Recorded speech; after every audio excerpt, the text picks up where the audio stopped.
पुढच्या 10 वर्षात काय वातावरण होणार आहे तुम्हाला कल्पना आहे? शासन आपल्या बाजूनी आहे? शासन हिंदूंच्या बाजूनी आहे का? हिंदू टिकून राहिला? कुणी टिकवायचा? मग कुणी टिकवायचा? कुणालाच काही वाटत नाही काय करणार आहोत.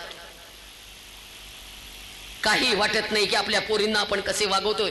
पुण्यामध्ये शिकायला पोरी ठेवल्या, लिव्ह इन रिलेशनशिप मध्ये कारट्या. अनेक पोरी पुरुषांच्या बरोबर 8-8 महिने एकत्र राहतात. अगदी शील चारित्र्य सगळं संपलं आणि नंतर ओरडायचं नुसतं बलात्कार झाले की आणि अत्याचार झाले की. 2 वर्षाचा बलात्कार झाला ती गोष्ट लांछनास्पद निश्चित आहे. त्याच्यासाठी कडक कायदे झालेच पाहिजे. पण ज्या मुली आचरडासारखे कपडे घालतात, आचरडासारखं वागतात, त्या पोरींवर बलात्कार झाल्यानंतर त्या पोरीच्या कानाखाली एक वाजवायला नको का? काय आई म्हणून जबाबदार कोण आहे? आज आईलाच लाज नाहीये. खरंच सगळ्या आयांनो मी तुम्हाला नावं ठेवते की तुम्हाला रागवते, याचं वाईट वाटून घेऊ नका. वस्तुस्थिती अशी आहे की आज तुम्ही धर्मशिक्षण घरातनं देणं बंद केलेलं आहे. तुम्ही मुलींना सांगत नाही तू कुंकू लाव, तू बांगडी घाल, आपण हिंदू आहोत. तुम्ही शिकवत नाही की आपला धर्म हे सांगतोय. तुम्ही सांगत नाही सत्यवानाची सावित्री, तुम्ही सांगत नाही द्रौपदी, तुम्ही सांगत नाही सीतामाई, तुम्ही सांगत नाही अहिल्या, तुम्ही काही सांगत नाही मुलींना. फक्त एवढंच सांगायचं की तुला इंजिनियर व्हायचंय, तुला डॉक्टर व्हायचंय, तुला ट्युशनला जायचंय, तुला असं करायचंय, पण तुला धर्म पाळायचंय असं मात्र सांगायचं नाही. का बरं? साने गुरुजींशी परवा मी फार भांडले बाबा, फार भांडली. साने गुरुजींशी माझं रोजच भांडण आहे. गुरुजींना मी उठून बसवते, मांडी घालून बसा म्हणते गुरुजी माझ्या बरोबर. मला झोप येत नाही, तुम्ही पण जागा म्हणते. रोज मी मोठ्या मोठ्या पुरुषांशी बोलते, आता महापुरुषांशी. माझ्या डोक्यातलं वादळ मी त्यांना सांगत असते. काय करणार आहे? साने गुरुजींना म्हटलं गुरुजी श्यामची आई लिहून किती दिवस झाले? गुरुजी म्हणाले 75 वर्ष. म्हटलं गुरुजी कुठे आहे श्यामची आई? ते म्हणाले का? श्यामची आई भारतात सापडत नाही. म्हटलं गुरुजी हरवली, आई हरवली. प्रत्येक घराचं दार वाजवते वाजवते वाजवते. श्यामची मम्मीच दार उघडायला येते, आई काही दार उघडायला येत नाही. मम्मी. ते पुढे मला विचारतायत श्यामचं काय झालं ग? म्हणलं गुरुजी हा प्रश्न केवढा निरर्थक आहे. आईच नाही तर कुठला श्याम जन्माला घालायचा? श्याम पुण्यामध्ये कात्रजच्या घाटात दारू पिऊन रेव पार्ट्या करतोय आणि त्याची आई पैठणी जिंकण्यासाठी बादलीमध्ये चेंडू फेकण्याची प्रॅक्टिस करते. टाक टाक टाक. तो परका माणूस घरात शिरतोय, वहिनी पहिल्या रात्री काय केली गंमत? वहिनी ओळख कशी झाली? ही निर्लज्जपणे त्या परक्या पुरुषाला माझ्या नवऱ्याने मला काय काय केलं सांगते. लाज आहे का थोडी तरी? आणि नंतर पैठणी जिंकते आणि नवरा उचलून घेतोय. हे वडील आणि ही आई, कसा टिकाऊ मी धर्म? कुठल्या धर्माची भाषा शिकवू आता? आधीच सगळीकडनं धर्म संकटात आहे, देश संकटात आहे, सगळीकडनं गळा दाबला जातोय आणि आम्ही मात्र नुसते नाचतोय नाचतोय. वाजलेत 12, वाजलेत 12, वाजलेत 12. आधी वाजले संस्कृतीचे 12. नाचतायत, धिंगाणा घालतायत. काय त्या टीव्हीच्या मालिका, काय ते अवतार, सगळ्या आमच्या धर्माची लक्तर सगळी रस्त्यावर. पूर्वी सगळे नट हिंदू होते, नट्या मुसलमान होत्या. आज सगळे नट मुसलमान आहेत, पोरी मात्र आमच्या आहेत. का? आणि का उघड्या वागड्यात आमच्या मुली? का इतक्या निर्लज्ज झाल्या आमच्या मुली? का धर्माची किंमत वाटत नाही आम्हाला? कसे टिकणार आम्ही आता? किती गेल्या मुली संगमनेर मधनं? आहे का हिशोब? किती गेल्या संगमनेर मधनं, किती गेल्या श्रीरामपूर मधनं, किती गेल्या बेलापूर मधनं. श्रीरामपूर नाव काही दिवसांनी बदलावं लागेल. इतकी भयान परिस्थिती त्या श्रीरामपूरची. ऐकत जागेवर आपण जाऊन एकदा सगळ्या पोलीस स्टेशनला बघा. सगळीकडे मिसिंगच्या तक्रारी आहेत. सगळ्या पोरी आपल्याच बेपत्ता आहेत. एकही तक्रार चोरी आणि दरोड्याची आता पोलीस स्टेशनला नाहीये. सगळीकडे पोरी मिसिंग, पोरी मिसिंग, पोरी मिसिंग. कुठे गेल्या मुली? कोट्याधीश बापाची पोरगी 4 गाड्या बसायला, 4 गाड्या हाताखाली नोकर. प्रचंड श्रीमंत बापाची पोरगी भंगार गोळा करणाऱ्या पोराबरोबर निघून जातीये. MSc first class. लाज आहे का तिला? गटार साफ करणाऱ्या पोराबरोबर जातीये. शेजारच्या झोपडपट्टीत राहतीये. तांब्या घेऊन संडासला बाहेर जातीये. जिचं स्वतंत्र बेडरूम होतं इतके दिवस. आता एवढं मोठं पोट आलंय, त्याच्या दारात बसून एवढं नॉनव्हेजची भांडी घासतीये, त्याच्या आधीच्या 2 बायका जिवंत आहेत. काय करणार आहे त्या पोरींचं? किती संकट आहे. फतवे निघालेत, फतवे. रोजचा रोजगार घेऊन जाणे, एक हिंदूंची पोरगी बटवा. केवढं मोठं संकट आहे, भयान. या मुलांना वाटेल तेवढे पैसे पुरवले जातात. या मुलांनी फक्त कॉलेजच्या भोवती फिरायचं आणि आमच्या मुली एक एक एक एक एक करून ट्रॅप करत जायचं. रेट लावले यांनी आमच्या मुलींचे, रेट. जैन, गुजराती, मारवाडी, माहेश्वरी पोरगी 4.5 लाख रुपये, ब्राह्मण मुलगी 5, शीख मुलगी 6, मराठा मुलगी 4.25, माळी समाज 4, इतर ओबीसी 3.5, 3, 2, 1. एवढ्या धर्मावर सांगते तरी निर्लज्जपणे उठून जाणारे आमचे हिंदू. काय करायचं त्यांचं, त्या पौरींचं? एकाने पण माझं भाषण संपेपर्यंत सोडू नका हा जागा. इतकं चिडून चिडून चिडून 449 दिवस फिरतीये मी. अक्षरशः ती आई विचारत होती त्या मुलीला, असं का केलं लेकरा, असं का केलं लेकरा? रडणाऱ्या आईकडे बघून पोरगी सांगते, या बाईला मी ओळखत नाही, हिला मी आयुष्यात कधी बघितलेलं नाही. 25 वर्ष शिकवलंय, 25 वर्ष.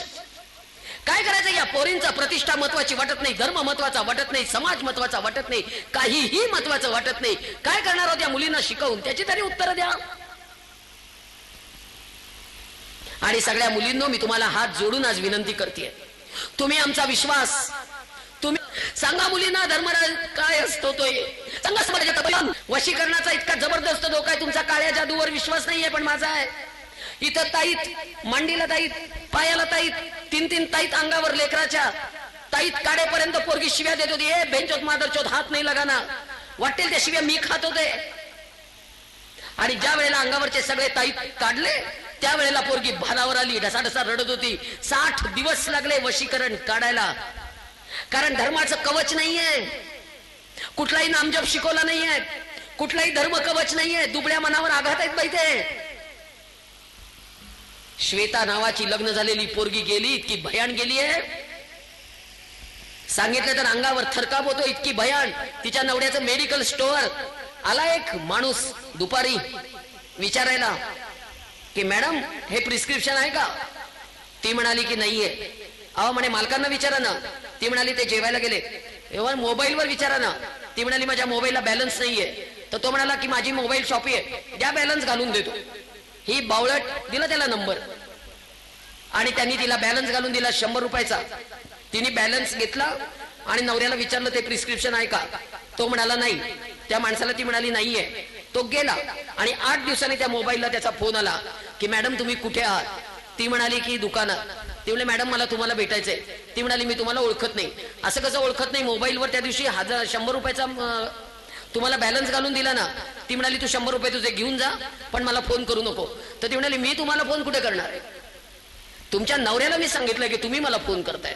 तर ती म्हणाली मी तुला एकही फोन केलेला नाहीये. तर तो माणूस तिच्याशी उलटा वाद घालत होता की तू मला इतके मेसेज पाठवलेले, मी तुझ्या नवऱ्याला कळवलेले, जर तुम्हाला भेटायला आली नाही तर रात्री 12 वाजता दुकानातनं एकटा जाणारा तुझा नवरा आम्ही त्याला मारून खलास करू, तुला भेटायला आलं पाहिजे. इतकी भीती जबरदस्त दाखवली.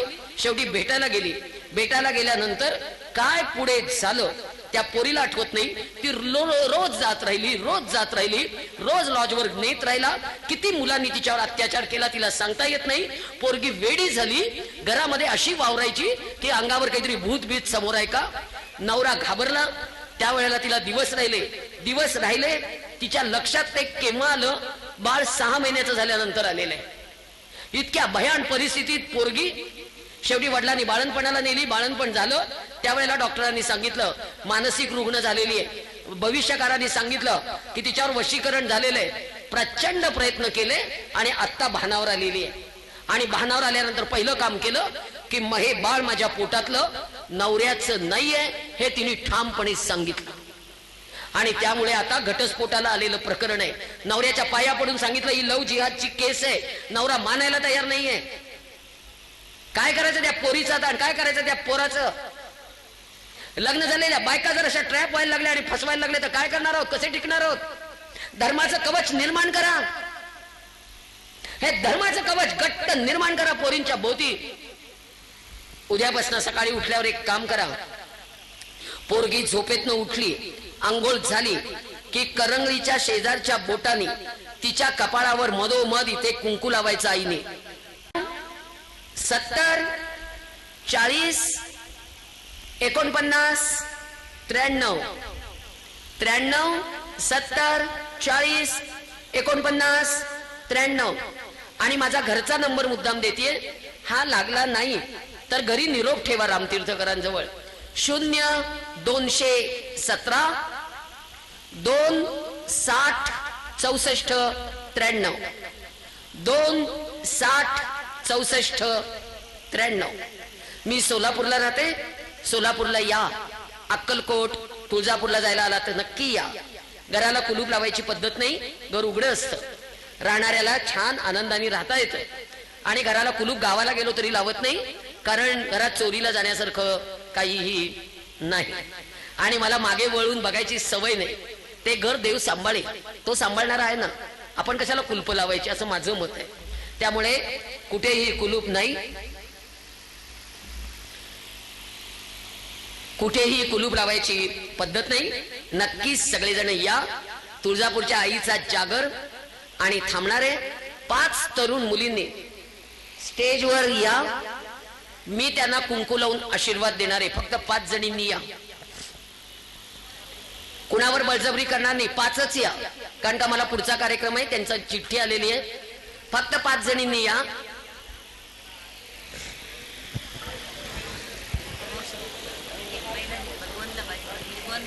हो या या. फक्त हातात द्या. सर्वांनी शांतता राखायची आणि कुणी उठू नका बरं. कृपया करून सर्वांनी शांतता राखायची आणि आपापल्या जागेवरच बसायचे. मुलींना आशीर्वाद दिल्याशिवाय उठू नका. जय जिजाऊ, जय जिजाऊ, जय जिजाऊ. भीती नाम्हा तुझी मुळी ही गडगडणाऱ्या नभा. जय जिजाऊ. आसमानाच्या सुलतीनाला जबाब देती जिभा. सह्याद्रीचा सिंह गर्जतो शिवशंभू राजा. दरी दरीतून नाद गुंतला महाराष्ट्र देशा. तुळजापूरच्या आईचा जागर. दार उघड, दार उघड आई, दार उघड. धर्म संकटात आहे. दार उघड, दार उघड, दार उघड. एकटीचा आवाज पोचत नाही. 1000 आवाज निर्माण करावे लागते. दार उघड म्हणावं. कोणी उठू नका. मुलींनो आता शांत बसा. चला आता निघते. पुढचा कार्यक्रम आहे. सगळ्यांना धन्यवाद. दोन्ही हात वर करा. यानंतर मी हिंदू आहे.